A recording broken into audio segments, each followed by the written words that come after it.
चलिए एहसास और हकीकत को लफ्जों में बयां करने वाले साहिर लुधियानवी की एक मशहूर शायरी से शुरुआत करते हैं। वो अफसाना जिसे अंजाम तक लाना न हो मुमकिन, उसे एक खूबसूरत मोड़ देकर छोड़ना अच्छा। क्या आपने कभी सोचा है कि हम उन चीजों को सबसे मजबूती से क्यों पकड़ते हैं जो हमें सबसे ज्यादा दर्द देती हैं?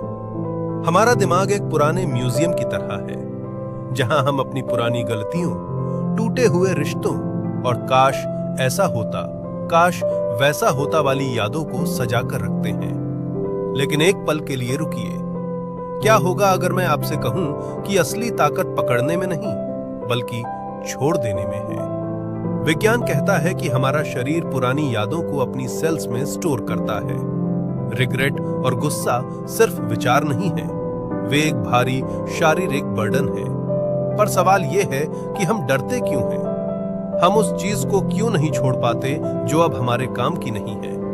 असल में हमें डर लगता है कि अगर हमने अपना अतीत छोड़ दिया तो हमारी पहचान क्या रहेगी, हम कौन रहेंगे?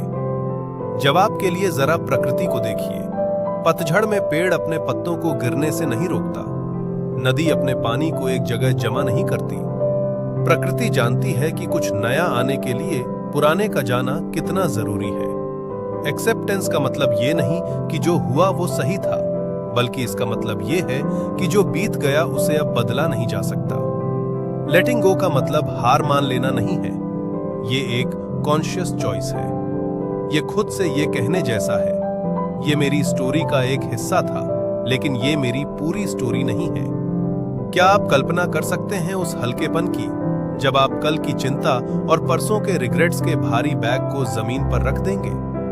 अगली बार जब आप खुद को किसी पुरानी बात या दर्द से परेशान पाएं, तो खुद से बस एक छोटा सा सवाल पूछें, क्या ये बर्डन अब भी उठाने लायक है या इसे यहीं छोड़कर आगे बढ़ने का समय आ गया है? याद रखिए, फ्रीडम ही असल शुरुआत है। ऐसे ही क्यूरियस टॉपिक देखने के लिए सब्सक्राइब करें कॉग्निटो एरा।